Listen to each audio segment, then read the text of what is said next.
Welcome back to another episode of the Delusional Daydreams podcast. I am your host, Ari Lou, and today we're doing things a little bit different. I just felt called to relax today. Today is my day off, and I have started my monthly cycle, my vessel's physical cycle and time of the month to shed and release and cleanse all stagnant, unwanted, old energy from my body. And I just felt called to embrace wanting to rest, wanting to slow down. And not only is my body being called to rest today, but it's been super cold and dreary and wet outside. And it just feels like everything about my reality right now is telling me to embrace being inside, doing the things that make me feel grounded, that make me feel present within this moment, and truly do refuel my fire. I heard this concept the other day that said we need to rethink how we think of rest, because it shouldn't be resting equals us taking our foot off the gas pedal. Instead, we need to think of rest as putting fuel back in our tank. And in what ways can we do that? What things make us feel rejuvenated again, make us feel truly rested and ready to go for the next season, the next chapter? And all of this right now is kind of aligning too with what I like to call my spring cleaning of the vessel. I just got new health insurance through my employer, so I am taking advantage of what I'm paying for, and this week is all about going to the doctors and getting my annual physical and checkup and doing blood work and getting pap smears and just doing all the tests and all the things to make sure that my vessel is in alignment and is okay and is doing all right. Because honestly, I'm just not a doctor person, and I have not been to the doctors in quite some time, and I wouldn't say that I'm one that goes regularly. So this just feels like the perfect time as we're stepping into March, as we're stepping into spring and springing into this new chapter of life and blossoming into the person that I have been transforming into throughout the last couple months of this winter season. It's now time to make sure that my physical vessel is caught up and doing okay as well. So not only doing, the doctor visits, but I've also got a dental checkup and cleaning scheduled for next week, and just doing all the things. And not only just me, I actually have a vet appointment in the process of getting scheduled for my furry best friend Bandit, because he deserves to spring into this new season feeling healthy and knowing he's healthy, so that we can go full force into this new season of life. It truly does feel like the spring cleaning aligned with the shedding of old stagnant energy of my physical vessel truly is the opportunity to sit in the silence, reflect on how far I've truly come and the progress that I've made, and how I want to move forward and leap into this new chapter. It's crazy because I felt like today I was almost tested After my doctor's appointment, all I wanted to do was go to Jack in the Box and get some fast food, order myself some jalapeno poppers with all the ranch on the side, because the ranch at Jack in the Box is so fucking good. And to be honest, since I've been back in Washington State, I have not been to Jack in the Box. I had a list of things that I wanted to consume when I got back home, because I didn't have the opportunity to, living in such a small town in Colorado. We just didn't have a lot of things out there. And one of them being jalapeno poppers and ranch from Jack in the Box. But I haven't done it yet because money's been a little tight, which has been an opportunity for me to really hyper focus where my finances and spending money is going. But then also I've just been very aware of making sure that I'm not just jumping back into old ways and old habits, especially when it comes to eating and consuming things that I know are not good for me. Going to Jack in the Box would definitely be a treat, but since my spending money is quite limited, it's also like, okay, the limited spending money I do have to treat myself on my days off, it's like, do I really want to treat myself with poison and something that's just going to make me feel icky inside, make me feel lethargic, and do the opposite of refueling my tank, but truly taking my foot off the gas? And that's not necessarily what I want to do. And so I was definitely called into that awareness today when I was craving just this treat that would be a complete indulgence. And when I took the time to stop and think, I had this clear as fuck message come through and reminder that if I'm going to invest in anything, I need to truly invest in the things that are going to enhance my health and have a long-term benefit.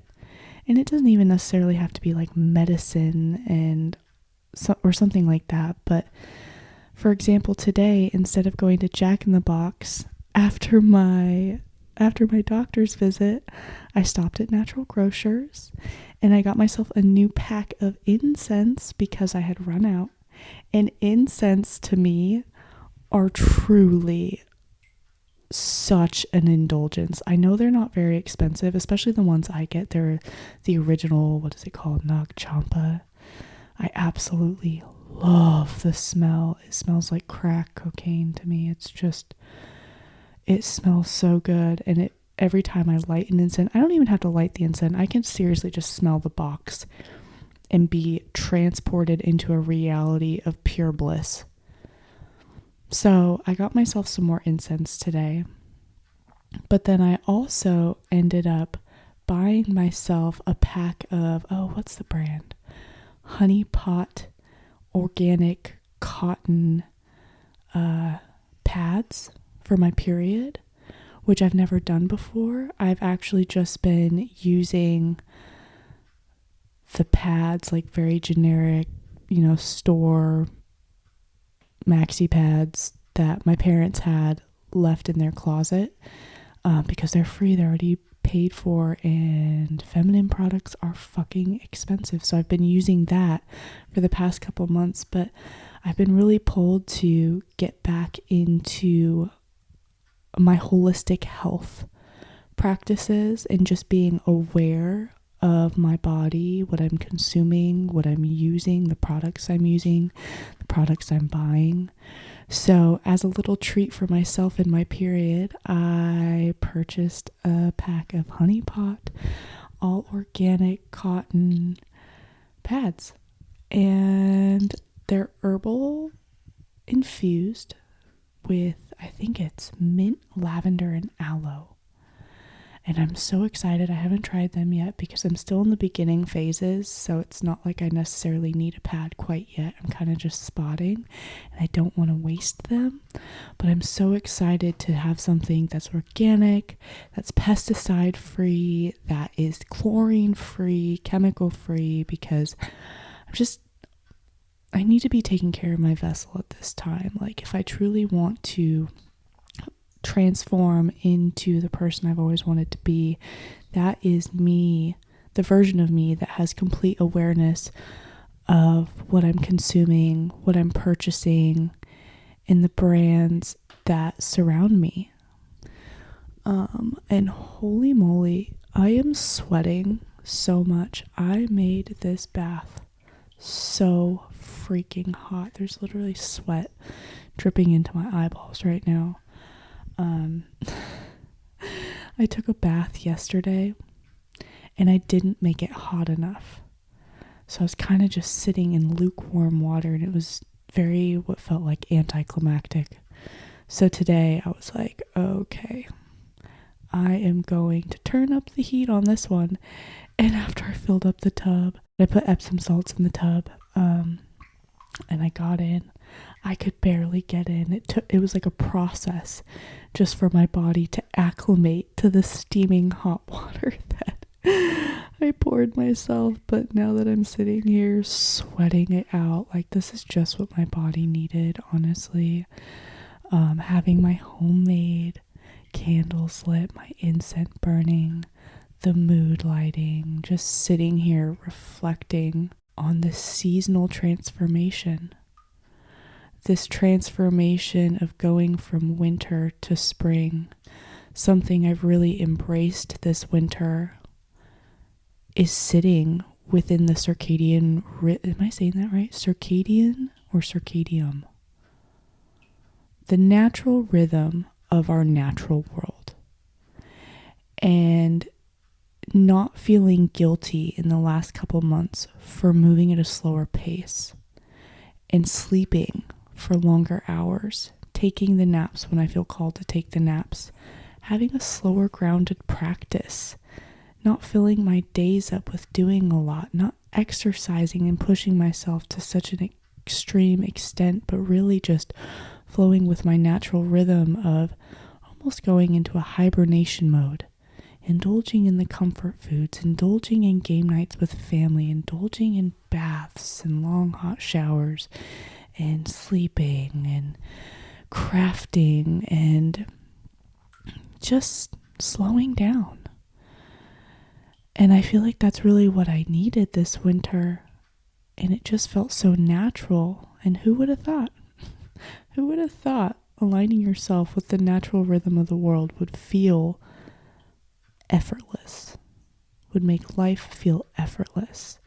And during these moments of hibernation mode, during this era of transforming in silence and working in silence, in a sense, working on my sobriety, working on my patience, working on my work ethic at work, working on my self-care and my self-love practice, working on my awareness when it comes to consumption, how I'm spending my time, how I'm spending my money, my resources, my energy, who I'm spending my energy on.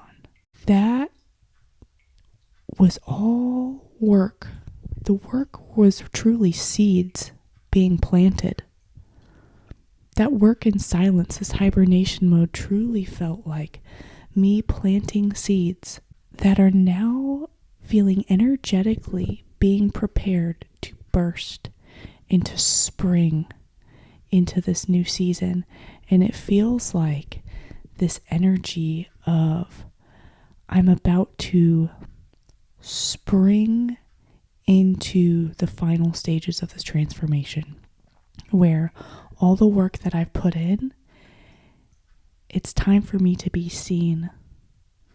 It's time for the masterpiece that the universe has molded me into to being sprung out into the world, and the world to be inspired into what is truly possible when you start taking control of your own life and what you're truly capable of when you start deciding to face your fears and follow your heart even if that means stepping out of your comfort zone and doing the things most of the time you don't want to do. Because the things you don't want to do that push you out of your comfort zone, that make you face your fears, are the things that are going to propel you into the person you're meant to be, into the person you're destined to be. And I truly just feel this energy. Maybe it's this delusional belief that I believe I'm meant to be some type of inspiration to the world. To what capacity, how that's supposed to happen, I don't know. But I truly feel this energy of like, I have been in my season of preparation for a winning season. I have been in the season of preparation to where I can handle the chaos that's thrown my way in this new season. That I can handle the bombardment of work. That I can handle the differing opinions.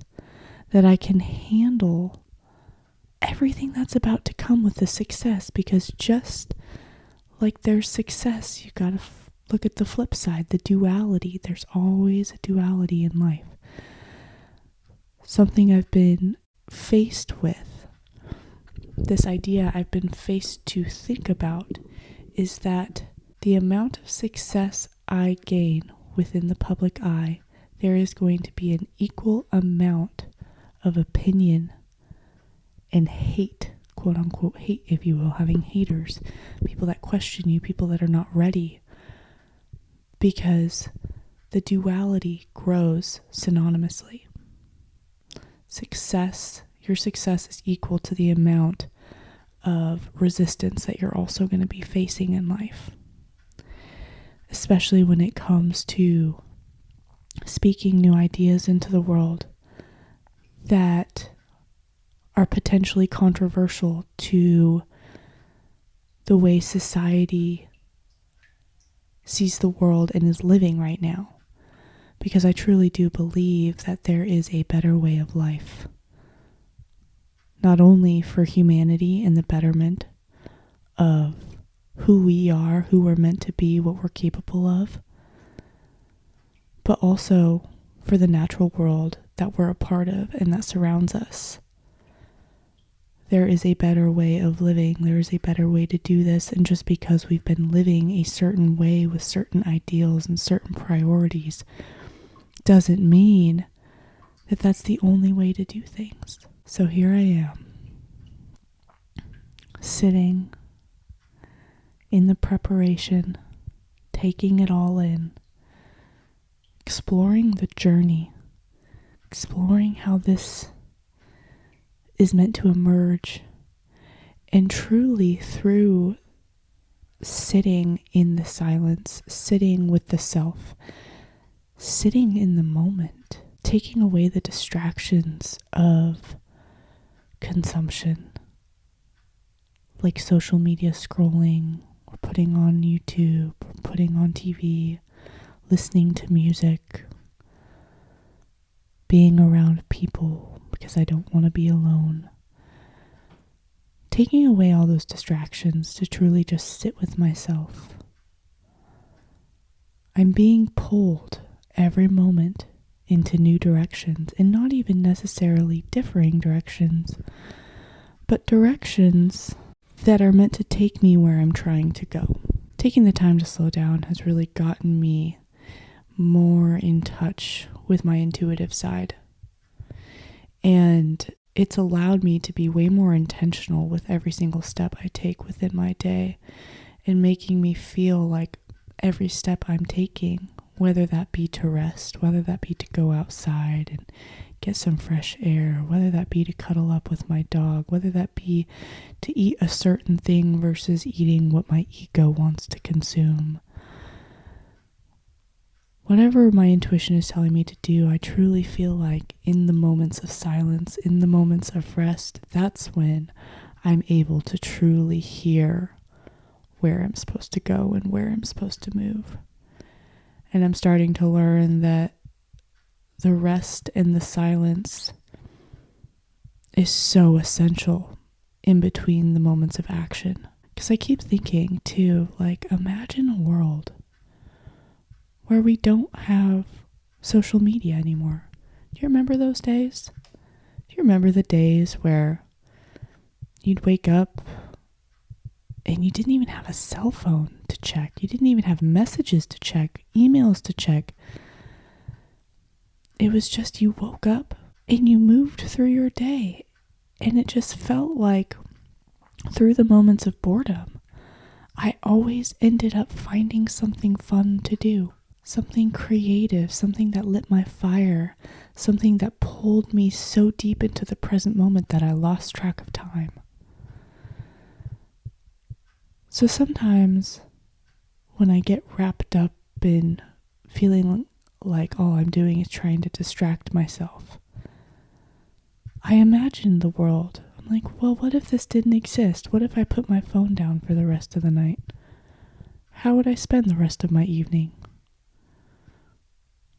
What if there wasn't TV programming? How would I spend the rest of my evening?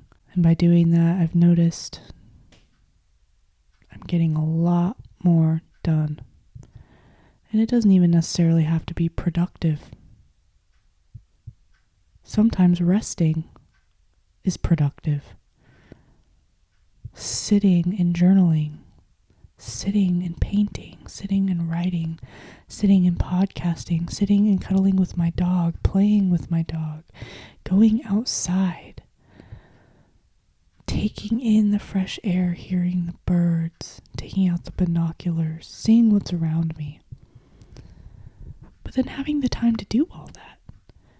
Because after a day of working and scrolling as a sense of calming down from the chaos of the never-ending circles and laps that I do at my job, I sit and realize, wow, I wish I had more time to capture photography, capture the moments, to edit photos, to podcast, to do video editing, to do all the things that I actually genuinely enjoy doing. But then I realized, how many hours did I waste sitting on my phone today? Probably too many. There are moments where it's nice to just have that leisure time where it's like, you know what? I do want to put on an episode of my favorite TV show. I do want to scroll on TikTok for a set amount of time, right? Give yourself a limit, but allow that leisure time every once in a while. But moderation. Getting back to moderation. And not taking this technology for granted. Because what if we woke up one day into a simpler time? Could we cope? Could we handle? How would we live our days? Would it be something we'd enjoy? Is that something we're being called back to? And if we are, how can we start embracing that now? How can we start taking the active awareness and initiative to separate ourselves from the technology that we take for granted day by day? To live the life we're truly destined to live and aligned with our purpose as human beings on this earth. Well, this was fun. This feels good. I like the idea of switching up where I record my podcasts, how I record my podcasts, not feeling so tied and strung to how I would expect something to be, but releasing my own limitations and allowing myself to move freely through this experience and through this project as I am being pulled to live through this life. So thank you so much for tuning in today. Thank you so much for watching, for listening. I hope you have a great rest of your day, week, month, year. Until next time, Ari Lou signing out. Peace punch, Captain Crunches.